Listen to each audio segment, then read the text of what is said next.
नमस्कार दर्शकों, MP social India news में आपका स्वागत है।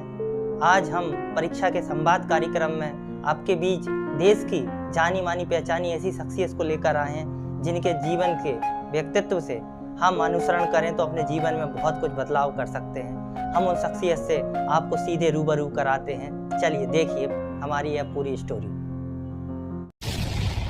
Deputy general manager metro SG. Rao से परीक्षा पर संवाद, निजी अनुभवों को साझा कर किया मार्गदर्शन।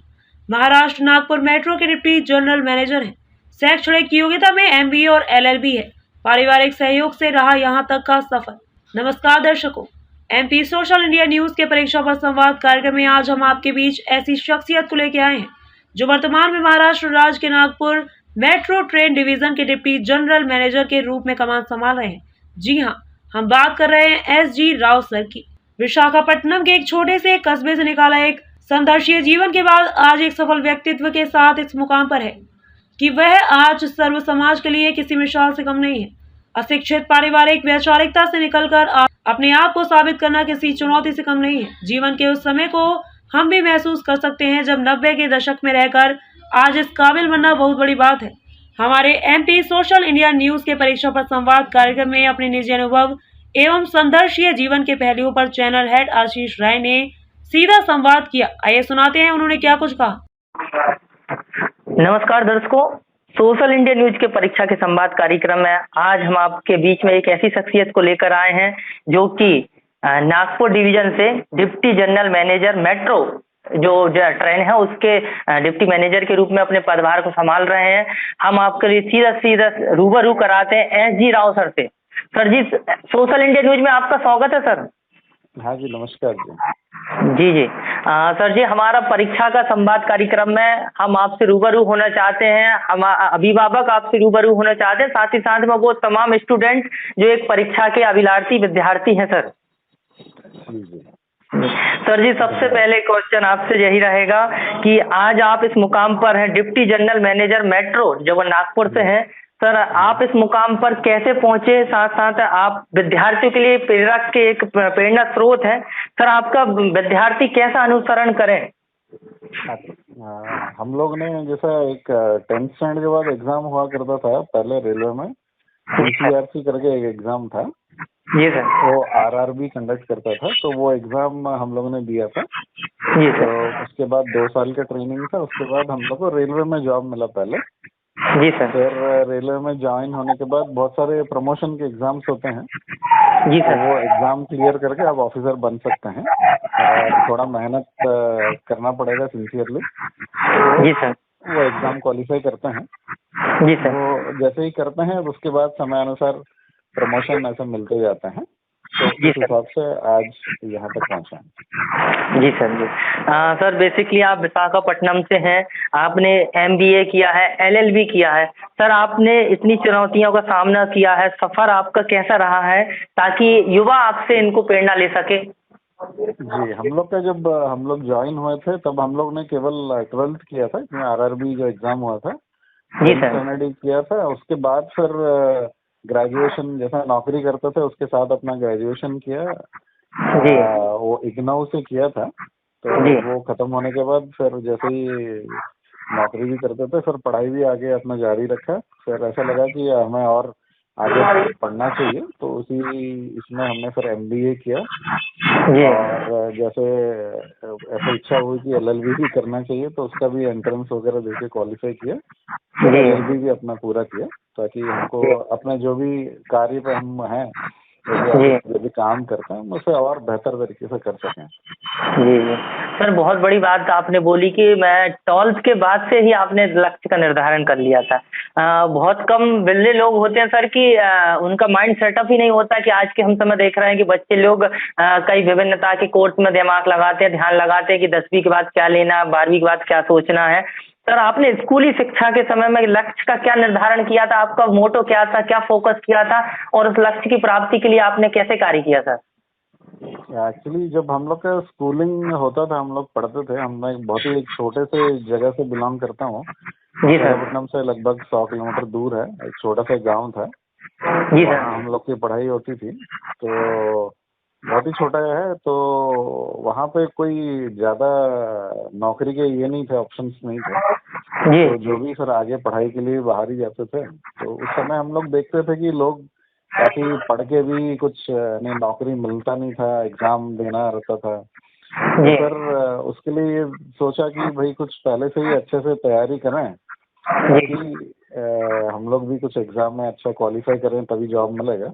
जी तो पहले से ही एक मन में था कि हम कोई भी ऐसा कॉम्पिटिटिव एग्ज़ाम के लिए तो अपने जो भी न्यूज़पेपर से, मैगज़ीन से पढ़ते थे, जी ताकि क्योंकि उस ज़माने में तो इंटरनेट या मोबाइल या सब तो थे नहीं। जी तो जो भी था न्यूज़पेपर थे, लाइब्रेरी जाते थे, न्यूज़पेपर या मैगज़ीन पढ़ते थे। जी तो उसी से ही जीके के बुक्स भी मिलते थे उस ज़माने में। तो जी वो सब तैयारी करके फिर एग्ज़ाम दिए, तो उस हिसाब से फिर क्वालिफ़ाई करके फिर आगे रेलवे में जॉइन किए थे। जी। सर वास्तव में आपने जिस समय अध्ययन किया होगा, पढ़ाई की होगी और जैसे कि ग्रामीण स्तर से कोई निकल के आता है तो बहुत सी चुनौतियाँ तो पारिवारिक रूप से भी होती हैं। कई चुनौतियाँ का तो जैसे हम कहें कि उस समय तो हो सकता था कि लाइट कटौतियाँ भी होती थी, बिजलियाँ नहीं होती थी, इंटरनेट की सेवाएँ नहीं हैं, गूगल सर्च नहीं है, कई मोबाइल फ़ोन नहीं होते थे, बहुत परेशानियाँ होती थी। सर उस समय में आपके परीक्षा के समय में या जीवन की कोई भी परीक्षा में आपको पारिवारिक कैसा सपोर्ट मिला ताकि हम युवाओं के जो परिवारजन हैं वो आपसे प्रेरणा ले सकें कि उन सपोर्ट से आप किस तरीके से किस मुकाम पर पहुंच सकते हैं सर? देखिए, हम लोग जब ये पढ़ते थे उस ज़माने में इंटरनेट ही, कंप्यूटर ही नहीं था पहले तो। ये बात 92 94 की बात है। जी तो जी उस टाइम में कंप्यूटर तो नया-नया आया था, इंटरनेट तो शायद ही यानी पूरे बड़े-बड़े शहरों में एक आध बार किसी बड़े कंपनी में हुआ करता था। जी मोबाइल तो था ही नहीं, उस ज़माने में मोबाइल तो था ही जी नहीं, लैंडलाइन फ़ोन हुआ करते थे, वो भी पूरे समझ लीजिए गाँव में एक आध किसी के घर में होता था। जी जी जी तो उस टाइम में आपको नॉलेज का साधन केवल आपको बुक ही था, केवल किताब या न्यूज़पेपर या जो मैगज़ीन्स आते थे उस ज़माने में, जो काफ़ी कंपटीशन सक्सेस रिव्यू नामक एक मैगज़ीन आता था, जी तो उसी पे पूरे डिपेंड होते थे, वही पढ़ते थे हम लोग। जी तो फिर परिवार की तरफ से भी अच्छा सहयोग था, जी तो इसमें कभी कोई बाधा नहीं हुई। तो भाई छोटे, आप जितने छोटे शहर में हैं या ऑप्शंस तो बहुत कम होते हैं, लेकिन आजकल जो इंटरनेट आ गई है, सभी के मोबाइल में जो डेटा है, तो जी आप कोई भी आपके मन में डाउट है, आप तुरंत गूगल में डालिएगा या यूट्यूब में डाल दें। आपको कोई बिल्कुल भी जैसा छोटा सा डाउट है, मैथ्स हो, इंग्लिश हो, हिंदी हो, आप उसमें डालिए, आपको तुरंत उसके बारे में एक 30-40 मिनट का वीडियो मिल जाएगा जो आपको समझा देगा। बिल्कुल लेकिन हमारे ज़माने में ऐसा कुछ नहीं था, आपको पढ़ना है, जी आपको लाइब्रेरी जाना है, किताब ढूँढना है, पढ़ना है और जी आपको खुद करना है ये सब। जी जी तो उस तरीके से मेहनत काफ़ी लगता था। जी तो लेकिन उससे फ़ायदा ही हुआ, यानी हमको जब भी एग्ज़ाम देते थे तो अच्छे ही मार्क्स से पास हुए उस हिसाब से, मेहनत की वजह से। जी। हाँ सर पारिवारिक रूप से तो शायद शिक्षा के उस समय कमी थी, एजुकेशन की बहुत ज़्यादा लोगों की जागरूकता की भी कमी थी। जी। उस समय जब आप अगर कहते थे कि अपने अभिभावकों से, माता-पिता से बोलते थे कि मेरे को इस फील्ड में जाना है या फिर जॉब करना है या गवर्नमेंट की तैयारी करना है, कोई तैयारी प्रिपरेशन करना है, तो उनका वो नहीं होता था कि अरे कहाँ दिमाग लगा रहे हो, कहाँ लगा रहे हो, तुम छोड़ो, तुम तो इस और काम करो, यहाँ करो, पैसे की आवश्यकता है या फिर जब अनेक जो परेशानियाँ होती हैं एक सामान्य परिवार में, उन परेशानियों में आपसे कैसे चुनौतियों का सामना किया सर? हाँ, उस समय ये ऐसा ही माहौल तो सभी के घर में ऐसे ही माहौल जी, हुआ करता था। बिल्कुल। तो एक हम लोग का फ़ायदा ये था कि जैसे ही हमने 10वीं पार एग्ज़ाम लिखा, उसके जी, बाद ही एक रेलवे का एडवर्टाइज़मेंट आया था, आरआरबी का, जी, रेलवे भर्ती बोर्ड का। तो हम लोग ने वो एग्ज़ाम दिया था और उसमें पास हो गए। तो ये जी, हुआ कि हम लोग जैसे ही 12वीं हमने किया था, यानी 2 जी, साल की ट्रेनिंग और 12वीं कर दिया, तो हमको इमीडिएटली रेलवे की नौकरी मिल गई। तो उस ज़माने जी, में यानी एक सेंट्रल गवर्नमेंट का जॉब मिलना बहुत बड़ी बात थी। बहुत बड़ी बात होती थी। जी, तो यानी 18 साल की उम्र में ही हमको जॉब मिल गया था। जी, तो उससे काफ़ी कुछ सपोर्ट हुआ, यानी वो मेहनत काम आया। जी। ऐसा। सर वास्तव में उस समय की चुनौतियां तो जिनका सामना आपने किया है, बहुत ही कहना चाहिए कि एक बिल्ले समय से जो निकल के आज जब हम 21वीं सदी में आते हैं तो बहुत परिवर्तन महसूस करते हैं। युवाओं में हम देखते हैं कि एक नया जोश है, कई संसाधन है उस समय से और इस समय में बहुत परिवर्तन आ चुका है। सर फिर भी उस समय जो व्यक्तित्व विचारधाराएं होती थी वो कभी इस बारे में डिप्रेशन में नहीं आती थी। हमने कभी नहीं देखा था कि उस समय आत्मघाती कदम उठाना कोई स्टूडेंट या कोई विद्यार्थी सोचता था। लेकिन आज जब हम देख रहे हैं जो परीक्षाएं आती हैं आज विद्यार्थियों के लिए, परीक्षाएं कोई भी स्कूली हो, कॉलेज हो या INT IMP ऐसी कई परीक्षाएं होती हैं, तो उनमें अगर कोई असफलता मिलती है तो बच्चा ऐसा, विद्यार्थी ऐसा सोचता है कि वह अपनी जीवन लीला समाप्त करने के लिए आत्मघाती कदम उठा लेता था।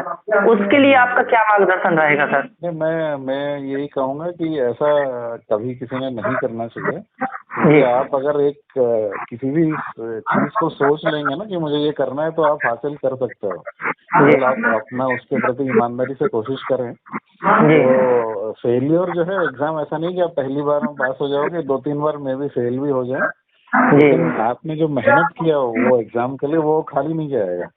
अगली बार करोगे तो और मेहनत यानी और ज्यादा यानी सीरियसनेस बढ़ जाएगा आपको कि पहले आप फेल हुए तो आपके मन में वो बैकएंड में रहेगा कि भाई यार इस बार तो कैसे ही पास होना है, और मेहनत करोगे तो हमेशा सफलता मिलेगी। तो कभी भी कोई ऐसा गलत कदम ना उठाएं, और मैं सभी यही कहूँगा सभी को कि मेहनत करें। एक आप अगर एम बना लो कि आप जिंदगी में ये करना चाहो और उस हिसाब से आप दिशा में काम करें तो वो मिलना ही है, यानी वो आपसे कोई छीन नहीं सकता है। आप सिंसियरली एफर्ट डालिए, तकलीफ होगा, फेलियर होगा एक आध बार, लेकिन वो फेलियर से हमको डरना नहीं है और मेहनत करना है। तो मेहनत करेंगे तो जरूर यानी पक्का मिलना ही है वो चीज आपको। जी, मेहनत करेंगे तो सफलता जरूर मुकाम हासिल कराएगी। हाँ जी। सर जी बहुत अच्छा लगा आपसे जुड़कर, आपके जो व्यक्तिगत अनुभव निकल के आए हैं, आप जब उस स्थिति से निकल करके एक छोटे से ग्राम से निकल के आज इस मुकाम पर हैं। आप डिप्टी मैनेजर हैं मेट्रो ट्रेन नागपुर से। बहुत बड़ी बात होती है सर, एक छोटे से शहर है, छोटे से कस्बे से निकलकर इतने बड़े स्थान पर पहुंचना। वास्तव में सर सोशल इंडिया न्यूज के माध्यम से हम आपको बहुत बहुत धन्यवाद, आभार व्यक्त करते हैं कि आपने अपना अमूल्य समय हमें प्रदान किया। साथ ही साथ आपके इस अनुभव से देश के युवा, देश की पीढ़ी आपसे का कुछ अनुसरण करें, वह एक नए मुकाम पर पहुंचे, हम ईश्वर से कामना करते हैं सर। बहुत बहुत सर आपसे हमारा जुड़ने के लिए धन्यवाद सर। जी धन्यवाद। और मैं आपके सभी श्रोताओं को यही बोलूंगा, सभी जो बच्चे हैं, स्टूडेंट्स हैं, जी सर, मेहनत करें और एक आप अपना टाइम का डिसिप्लिन बना के रखें। आपने अगर एक रोज एक टाइम टेबल बना लिया और टाइम टेबल को फॉलो करेंगे तो आपको सक्सेस मिलना ही है। तो यानी अपना बस वो लक्ष्य निर्धारण कर लीजिए और उस पर फोकस करिए बस। आपको जरूर आपके लाइफ में आपको सब सक्सेस मिलना ही है। जी सर, बहुत बहुत धन्यवाद सर। आज की तमाम खबरों के लिए बस इतना ही। देश दुनिया से जुड़ी हुई खबरों के लिए आप हमारी वेबसाइट www.socialindianews.in पर सर्च कर सकते हैं। साथ ही हमारे YouTube channel social India news पर आप सब्सक्राइब कर सकते हैं, लाइक कर सकते हैं, फॉलो कर सकते हैं। आज की तमाम खबरों के लिए फिलहाल इतना ही। देश दुनिया की नई खबरों में पुनः आपसे होगी मुलाकात। धन्यवाद।